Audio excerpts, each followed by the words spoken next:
You ask Tiger to solve. This deals with linear equations with one unknown.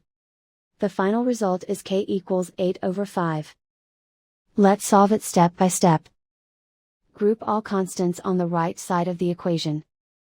Subtract 17 from both sides. Group like terms.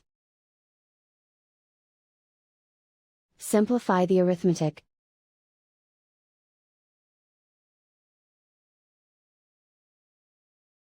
Isolate the k. Divide both sides by -5. Cancel out the negatives. Simplify the fraction. Cancel out the negatives. And so the final result is k equals 8/5.